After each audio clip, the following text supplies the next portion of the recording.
Refi Radio France Internationale 7h30 à Nouakchott, 8h30 à Paris et Kigali. Et le journal d'Édouard Pénan a tout de suite. Bonjour Édouard, bonjour à tous. Lourde condamnation pour l'ancien président mauritanien Mohamed Ould Abdelaziz qui écope de 15 ans de réclusion pour enrichissement illicite, mais aussi pour blanchiment. Procès en appel dont le verdict est beaucoup plus lourd. En première instance, l'armée malienne accusée d'avoir arrêté, embarqué puis exécuté une vingtaine de civils. En début de semaine dans le centre du pays, nous avons pu recueillir le témoignage d'un habitant de la région. Réélu sans surprise ni suspense à la tête du Parti démocratique de Côte d'Ivoire, principale formation de l'opposition politique, ce congrès extraordinaire en urgence hier, c'était une manière de couper l'herbe sous le pied d'une éventuelle décision de justice. Et puis les chemins de Barthélémy Dias et de Khalifa Sall qui se séparent, ces deux figures de l'opposition sénégalaise. Cette fois qui signe un divorce sans fracas mais avec des reproches tout de même. L'ancien chef de l'État mauritanien a donc été condamné à 15 ans de réclusion par la cour d'appel de Nouakchott. Mohamed Ould Abdelaziz, reconnu coupable non seulement de s'être fortement enrichi pendant ses 10 ans au pouvoir de manière illicite, mais aussi d'avoir blanchi de l'argent, lui et une dizaine d'anciens responsables comparaissaient depuis la fin de la dernière, et la peine prononcée par la cour d'appel est donc 3 fois plus lourde qu'en première instance, comme nous l'explique Réalisa Bestoff après 6 mois d'un nouveau procès au cours duquel l'ex-chef d'État mauritanien a dû justifier de l'origine de sa fortune après 10 ans au pouvoir. Le juge a une nouvelle fois estimé que Mohamed Ould Abdelaziz s'était rendu coupable d'enrichissement illicite et de traces influence, mais aussi de blanchiment, ce qui explique la peine de 15 ans de prison au lieu des 5 en première instance. Taleb Rayard, l'un des avocats de l'ex-président, dénonce ces verdicts. Ces injustices sont d'ailleurs ça le problème, qu'une décision soit sévère ça peut se comprendre, mais qu'une panne intervient comme cela sans être fondée sur aucun critère légal. Ça veut dire qu'il y a d'autres éléments qui entre les œufs qui ne sont pas les éléments de la procédure. L'argument de la défense est de dire que le blanchiment ne pouvait pas être retenu car la loi sur ce crime aurait été promulguée après le début du procès. Faut répondre les avocats de la partie civile. Pour les gourmands Abdoul, la culpabilité de Mohamed Ould Abdelaziz ne fait pas de doute ou de l'Asie n'a pas mis qu'il sait, ainsi il n'hésite pas à une décision qui stocke parce qu'elle sait pas quel détail Colin, un chef d'État, soit condamné pour corruption, épaule des actes d'enrichissement illicite. Tant qu'on espère qu'il y aura au moins pour le peuple mauritanien un effet de pédagogie et la classe politique prise de conscience. Détenu depuis le 24 janvier 2023 après avoir passé plus sûrement prison en 2021, l'ex-président mauritanien poursuit sa descente aux enfers sous son successeur et son ex-frère d'armes et ami durant 40 ans, Mohamed Sicher. Elle rejoignit les Alizés Rester of Dakar et les avocats de l'ancien chef de l'État ont aussi promis un futur pourvoi en cassation. L'armée malienne est accusée de nouveaux meurtres de civils dans la ville de Dir Faraday dans la région de Mopti dans le centre du pays. Les faits se sont produits lundi en début de semaine, jour de marché hebdomadaire. Selon les nombreux témoins que nous avons pu joindre sur place, les femmes ont fait irruption dans la ville pour interpeller de nombreuses personnes. Certaines ont été relâchées très vite, mais une vingtaine d'autres, toutes détenues, puis ont été forcées de suivre les militaires qui auront fait traverser le fleuve et débarquer sur l'autre rive où se trouve un cimetière. Les habitants ont ensuite entendu des coups de feu. Nous avons pu joindre un habitant de la région sous couvert d'anonymat. Puzzle et l'épée, n'y a aucune été. Wail pour l'Allah, et nous avons les cadets les plaies. À botter les fesses illégales ou les là-bas et désole tout ce qui est là-bas. Les là-d'appel n'a aucun pas l'égalité de la paix, surtout mal. Nous qui sommes des d'après les tunnels, il y a pas lavé et village comme date à la ville et dénommé pas de mode allié qui s'épanouit et peuvent-ils personne réagit. La postérité la mode, mais à peine mettez solidarité certaine une épaule m'attaquer de colza ou siali humaine comme alors est inadmissible. Table ne l'appel à la communauté internationale et la haute autorité pousse à voile aller les textes pas la vérité. Logo c'était la seule à la main, elle a tellement la paix de la Moldova. Effet, elle venait drôle et connue comme ça tous les vivants, qu'il soit la politique d'asile familial, des puzzles drapés de colza matériel qui noyait fait tous des palabres. Ils n'ont jamais participé à des propos recueillis par Aminata Diallo de la rédaction en full foulée de Radio France Internationale, un collectif de 6 avos. Au cas où Niger tant qu'une nouvelle procédure pour obtenir la libération de Moussa Chang Arifi, une figure bien connue de la société civile, est détenue depuis près de 6 mois et ses avocats saisissent donc le procureur du tribunal de grande instance hors classe de Niamey en lui demandant de dessaisir le doyen des juges dans ce dossier qui n'avance pas. Moussa Chang Ariet, le secrétaire général de Louange et Alternative Espace Citoyen, il a été inculpé d'intelligence avec des puissants ennemis, d'atteinte à la défense nationale ou encore l'apologie du terrorisme. À mot du Niger encore, avec ce débrayage particulièrement massif hier dans les salles de classe, un collectif de 28 syndicats de l'enseignement appelait à 72 heures de grève, racontait dit hier, pour exiger des recrutements de personnel contractuel ou encore le paiement de soldes en temps et en heure. Leur première journée de grève a été particulièrement suivie. Vérifie à Abidjan 97.6 et femmes d'Abidjan où il a 6h36 et où Tidiane Thiam reprend sans surprise les rênes du PDC. Il y a congrès extraordinaire du parti hier dans 45 villes à travers le pays et avec un candidat sans votre rival Tidiane Thiam réélu donc sans guère de surprise 2 jours après sa démission, une manière de contourner certaines procédures judiciaires, surtout celles intentées par la militante Valérie Apo. Elle conteste l'élection de Tidiane Thiam à la tête du parti en 2023, alors qu'il avait encore la nationalité française. C'est aussi une manière pour la formation de montrer son unité derrière son candidat désigné toujours pour la présidentielle d'octobre. Diagne dans le centre de vote des Bobos Baoulés, les cadres du PDC défilent tour à tour pour accomplir leurs devoirs citoyens. On leur présente un seul bulletin, celui des Dzigan-Thiam, ses principaux challengers en interne. N'ont pas postulé un signe d'unité ce Luc Emilio, secrétaire de section. Ils sont tout d'abord avec nous à présenter la démission de Dzigan-Thiam lundi, puis ce congrès convoqué en urgence vise à couper l'herbe sous le pied d'une procédure judiciaire inachevée devant le tribunal de première instance d'Abidjan et qui remet en cause sa légitimité à la présidence du pape. Petit Bamba Kouakou, membre du bureau politique, nous fait une étude. L'étudiant comme président du parti en 100 ans s'est adressé à Vossa. Cette fois-ci ce sera 4 Xena Poussin en fin d'après-midi. Sans surprise, Dzigan-Thiam est déclaré vainqueur avec 99,77% des voix. S'il retrouve son poste, sa candidature à la présidentielle reste compromise car il y a quelques semaines la justice a donné sa radiation de l'Élysée télé. Adorable rendant inéligibles ses partisans, mise sur un dialogue avec les autorités. Georges Lézalé, vice-président du PDC, allant à un dialogue politique, qu'on fasse en sorte qu'on a des élections présidentielles.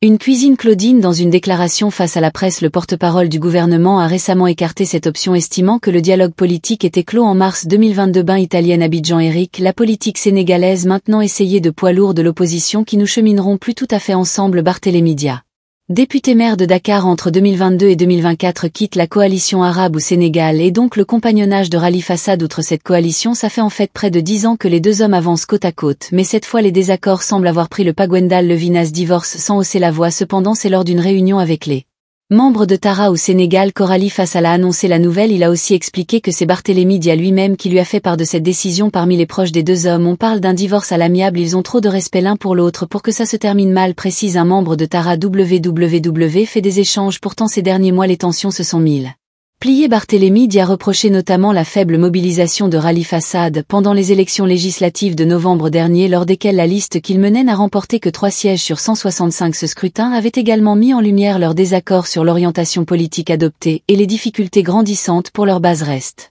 effective à travailler ensemble. Ce divorce signe la fin d'un cheminement politique commun de plus de 10 ans débuté au Parti socialiste, parti dont ils sont exclus en même temps en 2016 en coupant les ponts au moins politiquement avec celui qu'ils considèrent comme son manteau. Barthélémy Dia se lance dans une nouvelle aventure au moment où l'opposition a de plus en plus de mal. Elle a existé et se faire entendre. Gwendal Levina, Dakar et les autorités guinéennes de transition retirent plusieurs dizaines 51 titres miniers à diverses sociétés. Une annonce lue hier soir à la télévision nationale. Parmi les sociétés concernées, la SBG, Société des bauxites de Guinée, et toutes les sociétés se voient en fait retirées des pays. Hormis dans les secteurs de la bauxite, de l'or, du diamant ou encore du graphite, la Guinée aura surgi un ancien contentieux électoral avec la Sierra Leone, celui du village de Ga à la frontière, petit village qui plus est assis sur de grandes réserves de minerais. La tension est remontée il y a 2 semaines lorsque des soldats guinéens sont entrés dans le village voisin de Sonkoma en tirant l'air. Plusieurs civils ont fui dans la panique. Le calme est globalement revenu depuis Christina Oké, mais sans apaiser le fond du problème, la tension est montée d'un cran. Le 28 avril, des soldats guinéens tirent 3 coups de feu, ont l'air assez commun. La panique gagne village voisin jusqu'à Ying. Daniel m'a conduit aux habitants, témoignent les nightmares. Quand on a entendu 3 coups de feu, les gens ont eu peur et ont fui vers Coindu. Le lendemain, les militaires guinéens ont empêché tout retour à Guingamba. De la face à l'incursion, les autorités serlyonnaises déploient un cordon de sécurité et acheminent de l'aide aux déplacés, mais ces litiges remontent à loin, à la guerre civile des années 90 à l'époque Fritz. Vous m'avez appelé, qu'on a écrit à l'aide depuis. Les troupes guinéennes n'ont jamais vraiment quitté Yang. Dimefi Kaba, ministre des Affaires étrangères serlyonnais, dénonce la mauvaise foi des soldats guinéens. Bois de Boulogne, Gué à Brest, lèvre à chaque fois qu'on engage le dialogue au plus haut niveau, il accepte de partir, mais une fois les diplomates rentrés dans leurs capitaux talents, ils reviennent, mais cette fois nous mettons une pression maximale. Ils doivent comprendre que Jung appartient à la Sierra Leone et que nous allons protéger nos frontières. Qui Kenneth, la Sierra Leone menace de saisir la CEDEAO, l'Union africaine et même la Cour internationale de justice, mais pour des habitants c'est surtout de leur quotidien qui jeu de femme à yeux de Douvres. Je vivais de la terre de marécage, aujourd'hui on m'a tout pris, c'est très décourageant. J'en appelle au gouvernement, il faut qu'il règle cette affaire une bonne fois pour toutes. Parle Paul, un appel à la paix et au respect des frontières à Christina Oké, aux directions. Enfin le Togo pour refermer ce journal. Et la première conférence de l'Union africaine sur la dette qui s'est terminée hier dans la capitale togolaise avec, comme son nom l'indique, au cœur des débats la crise de la dette à travers le continent africain et surtout les moyens de l'enrayer. Dans leur déclaration finale, les chefs d'État et de gouvernement de l'Union africaine affirment leur engagement ferme à plaider en faveur de l'année annulation de la dette au cas par cas, en tenant compte de l'incapacité des certains États à honorer le service de leur dette. Une dette qui augmente globalement. 25 pays se trouvent désormais en situation de détresse liée à ce niveau d'endettement d'après le FMI, la Banque mondiale. Lomé qui était aussi l'occasion pour des opposants de saisir les autorités togolaises de les interpeller sur ce sujet de la dette publique, mais aussi de leur demander des comptes. Magali Lagrange, qu'est-ce que le régime togolais Forg Gnassingbé a fait de la dette? Question posée par le Front Touche pas à ma constitution, où va l'argent emprunté? S'interroge style au cours des 20 dernières années. Nathaniel Olympio s'en porte part. Raoul, le Togo couvert la faillite, la dette augmente de manière vertigineuse, il n'y a pas de contrepartie de réalisation, pas de nouvelles routes, pas d'université nouvelle, en pas d'hôpital, etc. Et donc l'intérêt, ce que l'on puisse répondre à la préoccupation des Togolais, qu'est-ce que l'on ne fait avec l'argent emprunté? Mal. Heureusement, n'entend pas souvent les officiels parler de ça. La dette actuelle du pays avoisine les 70% du PIB, estime le Front pour l'économiste Cachons-nous Boukpol. Le Togo n'est cependant pas un cas spécifique. L'ancien ministre togolais de la prospective, ex-commissaire de Duémoi, relève un problème structurel commun aux pays de l'Union économique et monétaire ouest après Henken. La base productive est relativement étroite par rapport à la forte demande sociale, du coup la croissance économique ne permet pas d'avoir les recettes fiscales pour faire face à la hausse constante des dépenses publiques, ce qui fait que de manière systématique nous avons une hausse des déficits budgétaires qui deviennent de la tête additionnelle, un cycle d'endettement. L'économiste appelle les bailleurs à mettre en place un mécanisme de restructuration de la dette pour que les recettes ne partent pas seulement dans les remboursements. Magali Lagrange à Lomé, il est 6h44. Merci Edouard Pénat dans les remboursements. Magali Lagrange à Lomé, il est 6h44. Merci Edouard Pénat. Dans un quart d'heure, un nouveau journal se raréfie. Restez avec l'ONF. Merci d'écouter. Refilé 8h30 à Paris, 1h de moins à Bangui-Jean. L'information africaine vous est présentée par Sébastien Jumel. Bonjour Sébastien, bonjour à toutes, bonjour à tous. Et tout d'abord, plusieurs formations politiques de et RDC dans le viseur du gouvernement, dont celle de l'ex-président Joseph Kabila. L'exécutif congolais les accuse de ne pas respecter le pacte républicain et demande leur dissolution judiciaire. Notre confrère centrafricain Landry Ulrich Mango coupé les inculpés hier pour diffusion d'informations visant à causer des troubles à l'ordre public. Résultat, à Bangui, une partie de la profession a boycotté des événements organisés pour marquer la journée internationale de la presse. La mort brutale pour tout le monde, mais elle l'est encore plus quand elle frappe un coup de poignard. Un an. Fond de 6 ans en fait divers qui provoque l'indignation au Cameroun, d'autant que l'assassin serait le père d'une star de la musique. Indignation également d'Amnesty International à l'heure où les tensions et les violons s'éclatent à nouveau au Soudan du Sud. Louange et dénonce la violation de l'embargo sur les armes, pourtant censé limiter la prolifération de l'arsenal sur le terrain. Également au sommet, le compte-rendu de la conférence de l'Union africaine sur la question de la dette qui s'est tenue ces 3 derniers jours à Lomé. Début la Fashion Week de Brazzaville qui se tient cette année, 4e édition sous le thème de l'info chic. Le parti de l'ex-président Joseph Kabila n'est pas le seul concerné donc en RDC. Non, au total ce sont 4 formations politiques qui font l'objet d'une demande de dissolution déposée par le gouvernement congolais. En effet, ce dernier a saisi le parquet de la Cour constitutionnelle le 24 avril, il y a 3 semaines maintenant, mais le ministre de l'Intérieur vient de le affirmer à Kinshasa, Polynésie. Les 4 formations politiques concernées sont le PPRD de l'ancien président Joseph Kabila, la déception de Corneille Nangaa désormais à la tête de la scène 23, la CETERP de Thomas Luganda qui vient d'annoncer nouvelle rébellion en Ituri chez le MLP de Franck Django, opposant en exil en Belgique. Des partis dont les leaders ont franchi la ligne rouge pour le ministre de l'Intérieur Jacquemain Chabanais, il se retrouve en complicité avec ces mouvements d'agression. C'est maintenant ces 2 partis sur l'écusson vanne de démocratiquement, à ce parti-là de prendre le devant par rapport à ces personnes qui ont de fond action et des responsables de l'organisation pour se démarquer de ces actes de complicité. Non. La loi donne la possibilité de neutraliser ces organisations. Ces 4 formations politiques ne sont pas les seules dans le viseur des autorités. Selon le ministre, d'autres partis ont été avertis qu'une suspension est possible si, je cite, ils continuaient à ne pas respecter le pacte républicain. Polynésie, Kinshasa refié. Vont quitter. Visé donc par cette demande de dissolution. Le pire des on l'a compris de Joseph Kabila qui réagit justement ce matin. Le parti avait déjà été suspendu le mois dernier lorsque le retour au pays de Joseph Kabila était annoncé à Goma, la capitale du Nord, qui vous contrôlez depuis janvier par les éléments de la UFC 23. Alors aujourd'hui, Ferdinand Combat, géré secrétaire permanent adjoint du PVP Hardy, dénonce un acharnement des autorités et une procédure non respectée. Selon lui, vous propose de l'écouter. Ferdinand, qu'empirer la loi est claire. Télugu bémol des solutions. Les procureurs vus par une décision de suspension peut pas lui faire. Nous l'avons jamais été convoqué par rapport à ça malheureusement jusqu'aujourd'hui. Au cas par cas, un convoqué les permet donc un sépulcre ferme. Nous sommes respectueux des lois, on l'a déjà fait. La reprise des travaux. Nous sommes un peu de dénoncer également le fait que le ministre de la Justice, aucune décision de justice. Placer des policiers locaux, ils doivent évacuer. C'est plutôt l'amélioration du climat politique dans le pays qu'il devait être plus-value. Mais aujourd'hui, c'est quoi cet acharnement contre Com? Et là ça devient sale à la raison de vouloir demander de dissolution. Et puis les milices ne démontrent pas de dissolution, fait les concurrents étaient DVD Monde. Voilà la réaction de Ferdinand Ducré. Éduqué perd d'ici avant de quitter la RDC. Cette alerte du Fonds monétaire international. La guerre qui déchire l'Est du pays pèse de plus en plus sur les finances. Les dépenses militaires explosent et creusent le déficit budgétaire. Les estiment qu'il est normal pour un État souverain de se défendre face à une menace, mais l'institution préconise toute M des ajustements urgents. Et davantage de transparence Bangui. 99.8 SML. L'inquiétude à présent des professionnels de la presse de Centrafrique autour du sort de notre confrère Landry Ulrich Nilguéman Pellet, le directeur de publication du journal Le Quotidien de Bangui, arrêté jeudi dernier. Il vient d'être inculpé pour diffusion d'informations visant à causer des troubles à l'ordre public selon un document judicieux.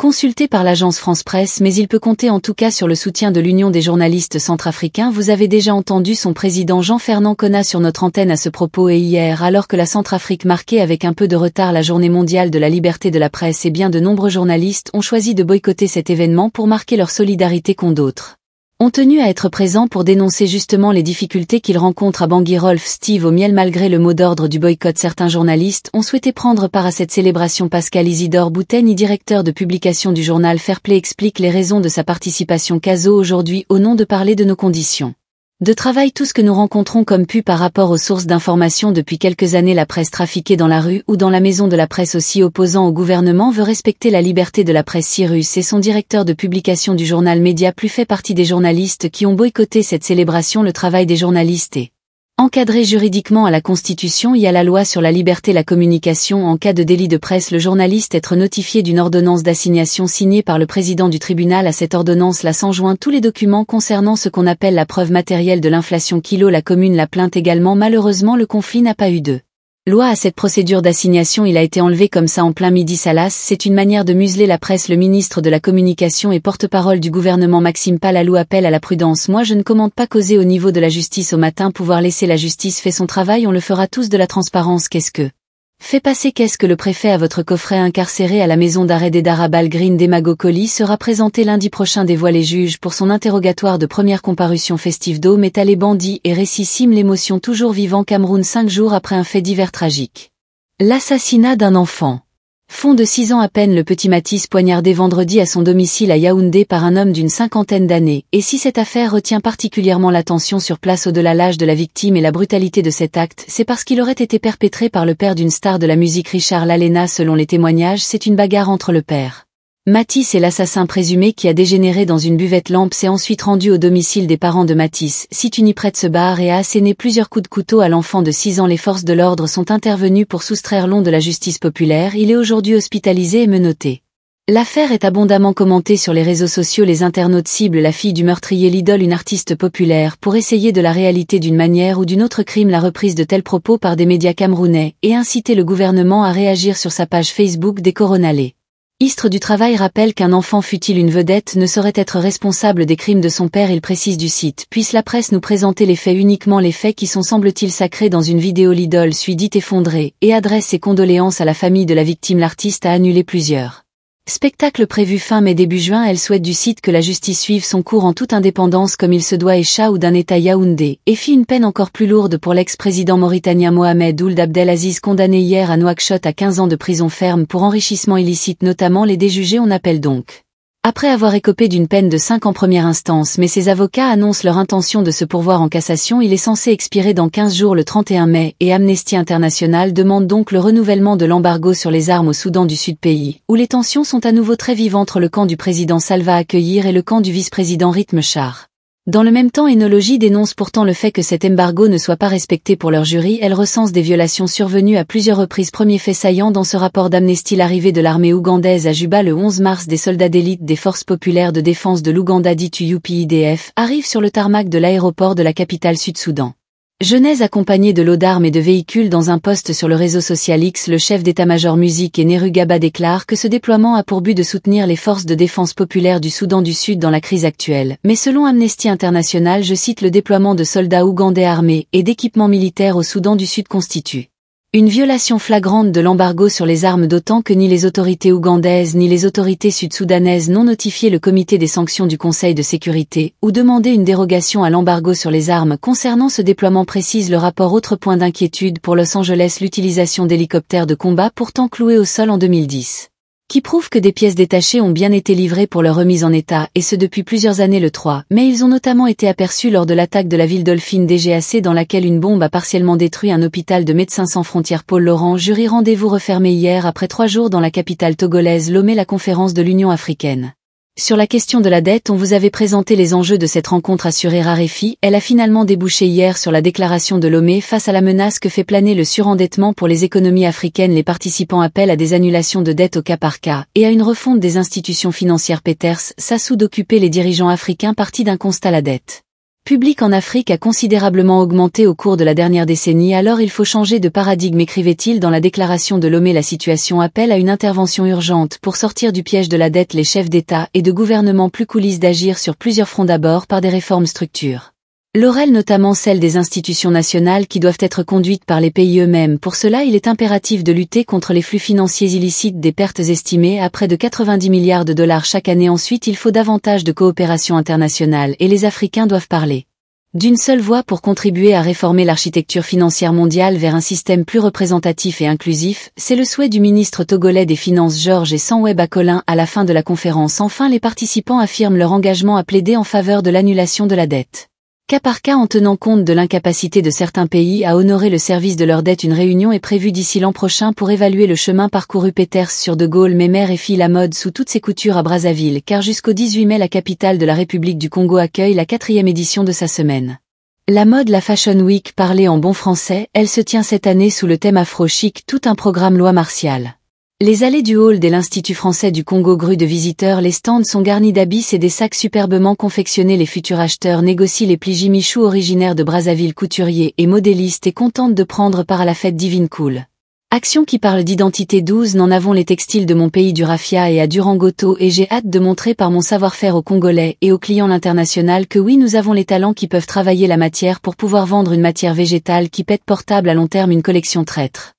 Très coloré, nous avons du rouge, nous avons du blond, nous avons du bleu, mais vous allez découvrir vraiment de la magie parmi les pays. Les bulles pesantes, le Congo, la RDC et le Togo venu de l'autre côté du fleuve Congo. Nos jeunes gens n'y camardent dossier BY et qu'un expose sa création, un domaine. Un peu de tout, donc c'est généralement d'été quand, mais souvent lors des fêtes à l'intérieur, et à un peu du taux. Il y a du sataï, du raffia et du pas à un pot de taux, donc à la classe du sexy, un peu histoire des guerriers présentés à l'iPhone. Quant à Alice, les participants démon également une plus forte implication du couvent en congolais dans l'organisation de ce festival pour mieux promouvoir les créateurs congolais et de la région. Musicien Martial Brazzaville, Elfie de Brazzaville, qui vivra donc au rythme de sa semaine de la mode jusqu'au 18 mai. Restez avec nous sur la radio du monde, vous ne serez pas mieux ailleurs, c'est certain, car notre matinale continue en compagnie d'Andrea Melaharme. 8h44 à Paris. Tout de suite, la revue de presse africaine. Avec vos Alban Le Prince ce matin. Bourgeon Alban en bonjour Andrea. Bonjour à tous. À la une des journaux africains, un verdict pour l'exemple, c'est ce que l'on peut lire dans le Géli pour parler de la condamnation en appel de l'ancien président mauritanien Mohamed Ould Abdel Aziz. La descente aux enfers se poursuit, affirme le journal. Condamné en première instance à 5 ans de prison, ça n'a été alourdi hier, 15 ans pour corruption et enrichissement illégal, notamment, une sanction lourde qui nous pousse, selon le Géli, qui tire son chapeau aux autorités mauritaniennes, à envisager ce verdict comme une première susceptible d'inspirer d'autres pays. Même coup. Constat pour le quotidien de Nouakchott, qui salue une avancée majeure dans la lutte contre l'impunité au moment où la Mauritanie cherche à redorer son image sur la scène internationale. Avant de conclure, reste à voir si cette décision apaisera les tensions politiques ou ravivera les clivages dans un pays où l'équilibre entre justice et politique reste fragile. Une réponse immédiate, ferme et strictement proportionnée, c'est ce qu'affirme Jean-Noël Barrot, le ministre français des Affaires étrangères, qui a annoncé le renvoi en Algérie de tous les agents titulaires de passeports diplomatiques qui n'auraient pas actuellement de visa. Une nouvelle flambée de tensions canalise ça ce matin. La crise franchit le seuil de l'inconnu, affirme le journal, pour qui les dernières lignes rouges ont peut-être été franchies. Les deux pays n'ont pas connu pareille escalade depuis 60 ans, mais pour le matin d'Algérie, cette crise, c'est avant tout une diversion permanente. Date d'El-Majed Tebboune. Plutôt que d'engager de véritables réformes structurelles, le pouvoir en place préfère agiter le spectre.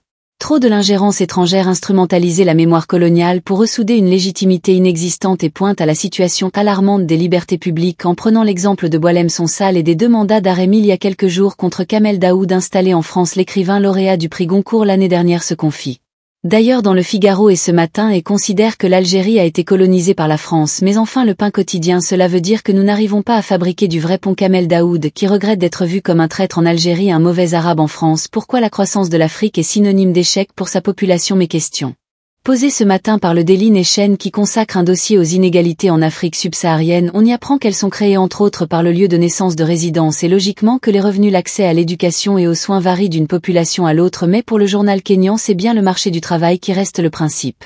Le facteur des inégalités, on y apprend ainsi que sur le continent seuls 15% des emplois sont déclarés, une proportion qui augmente alors même que dans le secteur dit formel les inégalités salariales en Afrique sont parmi les plus élevées au monde. Par exemple en Afrique du Sud, les travailleurs occupant des emplois hautement qualifiés gagnent près de 5 fois plus que ceux occupant des emplois peu qualifiés. Une condamnation à présent à celle de deux Belges âgés de 19 ans cet Ivoire Matin qui revient sur cette histoire, celle de deux jeunes hommes arrêtés le 5 avril dernier dans une maison d'hôte de Naivasha, une ville touristique située à 90 km de Nairobi, capitale kenyane.